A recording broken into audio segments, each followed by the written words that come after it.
आज की अपनी इस वीडियो में मैं रिव्यू करूंगा एजिटमा सिरप का। इसका इस्तेमाल भी पाकिस्तान में काफ़ी ज़्यादा करवाया जाता है, स्पेशली बच्चों में। तो आज हम जानेंगे इसके क्या क्या फ़वाइद हैं, इसके क्या क्या नुकसानात हो सकते हैं, तरीका इस्तेमाल क्या है और किन किन तकालीफ में इसका इस्तेमाल किया जाता है और बनाने का तरीका इसका क्या है। ये सारी डिटेल्स आपको इस वीडियो में मैं आज दूंगा। लेकिन उससे पहले आपसे गुजारिश है कि अगर आप मेडिसिन से रिलेटेड इंफॉर्मेटिव वीडियोस देखना पसंद करते हैं तो मेरे चैनल को सब्सक्राइब ज़रूर करें, साथ बेल आइकन को भी दबाएं ताकि मेरी आने वाली वीडियोस आप तक पहुंचती रहें। तो चलते हैं अपनी वीडियो की तरफ। ब्रांड नेम है जी इसका एजिटमा, जिसको बना रहा है जी सामी फार्मा, एक अच्छा फार्मा है। कीमत की बात कीजिए तो 261 रुपीज़ में आपको ये 15 ml के सस्पेंशन फॉर्म में मिल जाता है।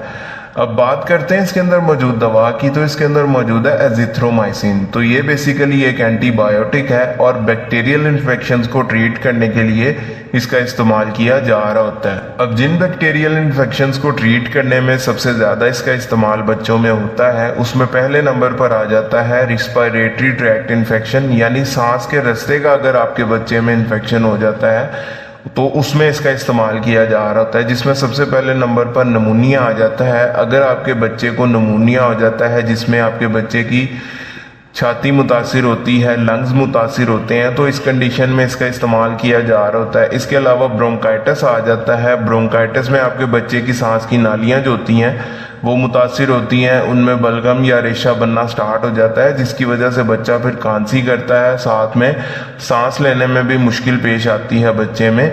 तो इस तरह के बैक्टीरियल इन्फेक्शंस को ट्रीट करने में भी इसका इस्तेमाल किया जा रहा होता है। इसके अलावा इसका इस्तेमाल किया जाता है साइनसाइटिस के इन्फेक्शन में। ये जो कैविटीज़ होती हैं, अगर इनमें किसी वजह से इन्फेक्शन हो जाए तो उसको ट्रीट करने में इसका इस्तेमाल किया जा रहा होता है। इसके अलावा टॉन्सिलाइटिस आ जाता है, यानी अगर आपके बच्चे का गला ख़राब हो जाता है, उसको टॉन्सिलाइटिस का इशू हो जाता है, तो इस कंडीशन में भी इसका इस्तेमाल करवाया जा रहा होता है। इसके अलावा ओटाइटिस मीडिया का इन्फेक्शन, यानी अगर आपके बच्चे के कान में इन्फेक्शन हो जाता है तो उसको ट्रीट करने में भी इसका इस्तेमाल करवाया जा रहा होता है। इसके अलावा इसका इस्तेमाल किया जाता है स्किन इन्फेक्शंस में, यानी अगर आपके बच्चे की जिल्द पे कोई इन्फेक्शन हो जाए, बैक्टीरियल इन्फेक्शन हो जाए, कोई जख्म हो जाए, तो उसको ट्रीट करने में भी इसका इस्तेमाल किया जा रहा होता है। अब बात कर लेते हैं इसके नुकसानात की। तो इसके नुकसानात में सर में दर्द हो सकती है, मैदे में दर्द हो सकती है, डायरिया हो सकता है, लूज मोशन हो सकते हैं। इसके अलावा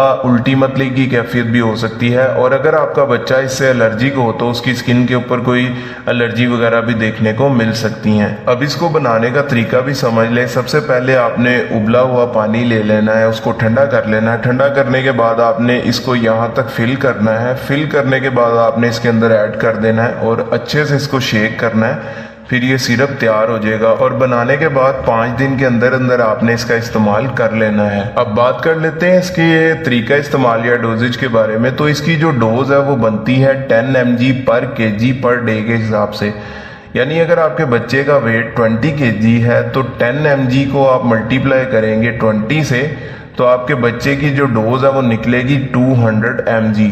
तो 5 ml के अंदर 200 mg दवा शामिल है, यानी एक चाय के चम्मच के अंदर 200 mg दवा शामिल है। तो इस तरह आपके बच्चे की डोज निकलेगी। इसके अलावा जैसे आपके डॉक्टर्स आपको प्रिस्क्राइब करेंगे आपने वैसे ही इसका इस्तेमाल करना है, खुद से नहीं करना, ताकि आपको बाद में कोई साइड इफेक्ट देखने को ना मिले। तो ये सारी डिटेल थी जी एजिटमा सिरप से रिलेटेड। उम्मीद है आप लोगों को पसंद आई होगी। इससे रिलेटेड कोई सवाल हो कमेंट सेक्शन में आप मुझसे पूछ सकते हैं। वीडियो पसंद आई हो तो वीडियो को लाइक कीजिएगा, चैनल को भी सब्सक्राइब कीजिएगा। अपना ख्याल रखिएगा। अल्लाह हाफ़िज़।